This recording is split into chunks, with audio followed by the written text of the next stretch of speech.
అయోధ్య రాముల వారిని తలుచుకోకుండా ఉండలేము. అలాగే అయోధ్య పూజా సామాగ్రి కూడా వాడకుండా ఉండలేము. అయోధ్య పూజా సామాగ్రి వాడండి, మీ పూజని పరిపూర్ణం చేసుకోండి. డీలర్షిప్, డిస్ట్రిబ్యూషన్, హోల్సేల్ కై సంప్రదించవలసిన నంబర్లు. ఇక తర్వాత డిఎస్సికి సంబంధించి అక్కడ కొన్ని కోచింగ్ సెంటర్లు, తర్వాత ఇక్కడ బీఆర్ఎస్ మొత్తం కూడా నాటకములు ఆడుతూ ఉన్నాయి. తర్వాత నిరుద్యోగుల జీవితాలతో ఆటలాడుకుంటున్నాయని చెప్పేసి నిన్న ముఖ్యమంత్రి రేవంత్ రెడ్డి మాట్లాడారు. ఒకవేళ ఏది ఏమైనా జరగవచ్చు అంటే, ఒకవేళ అట్లా జరిగిందా జరగలేదా అది పక్కకు పెడితే, ప్రజాభిప్రాయం ఎవరైతే నిరుద్యోగులు ఉన్నారో నిరుద్యోగులు కోరుకుంటా ఉన్నారు కాబట్టి ప్రభుత్వం 100% దీనిపైన నిర్ణయం తీసుకోవాలి. నిర్ణయం తీసుకోవడం పెద్ద విషయం కాదని కూడా ముఖ్యమంత్రి రేవంత్ రెడ్డి చెప్పినారు. కాబట్టి ఆ నిర్ణయం తీసుకుంటే బాగుంటుంది.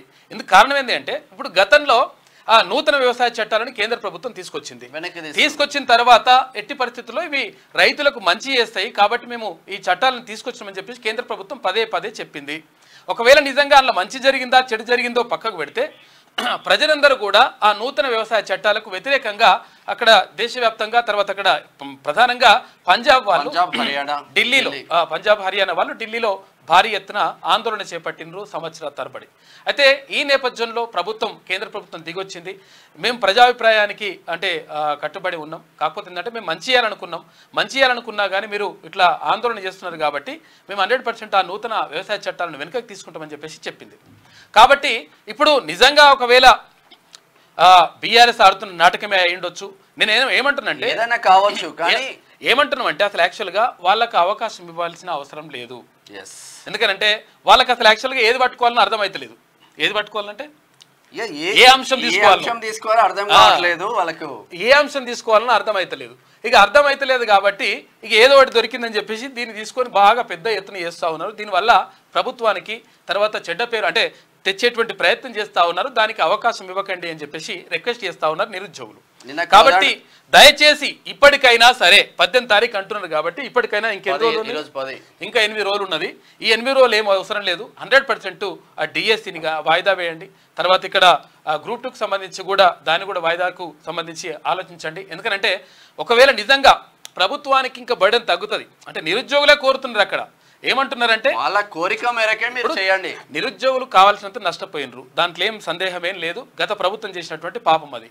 తర్వాత ఉద్యమం సమయంలో నష్టపోయినరు, తర్వాత గత ప్రభుత్వంలో 10 ఏళ్ల పాటు నష్టపోయినరు, అది ఓకే. ఇది 2 నెలలకు పెద్ద పోయేది ఏం లేదు. కాబట్టి ప్రభుత్వం అంటే డిఎస్సి వాయిదా పైన కానీ తర్వాత ఈ గ్రూప్ 2 వాయిదా పైన కానీ 100% నిర్ణయం తీసుకోవాల్సిన అవసరం ఉన్నది. అది పెద్ద విషయం ఏం కాదు.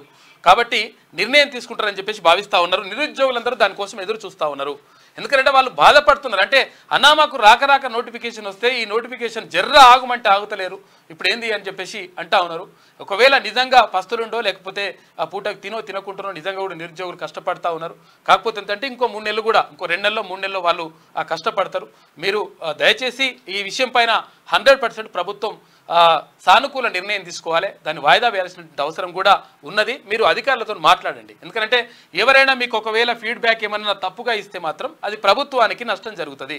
మేము పదే చెప్తుంది ఎందుకంటే ఒకవేళ కొంతమంది అధికారులు ఒకవేళ అక్కడ బీఆర్ఎస్కి మంచి చేయాలని చెప్పేసి తర్వాత వాళ్ళకి ఏదైనా మైలేజ్ ఇవ్వాలని చెప్పేసి ప్రయత్నం చేస్తుండొచ్చు. కాబట్టి మీరు ఆ విషయాన్ని దృష్టిలో పెట్టుకోవాలి. కాబట్టి ప్రజల నుంచి వచ్చినటువంటి వ్యతిరేకత ఎప్పుడైతే అంటే కావాలని వాళ్ళే కోరుకుంటున్నారు కాబట్టి, నిరుద్యోగులు కోరుకుంటున్నారు కాబట్టి 100% దీనిపైన మీరు సానుకూల నిర్ణయం తీసుకొని ఇక్కడ డిఎస్సిని తర్వాత అక్కడ గ్రూప్ 2 పైన నిర్ణయం తీసుకోవాల్సినటువంటి బాధ్యత ప్రభుత్వం పైన ఉన్నది. తర్వాత ఇక్కడ టీజీపీఎస్సీ పైన, ఇక్కడ విద్యాశాఖ పైన ఉన్నది. 100% ఈ నిర్ణయం తీసుకోవాల్సిన అవసరం ఉన్నది.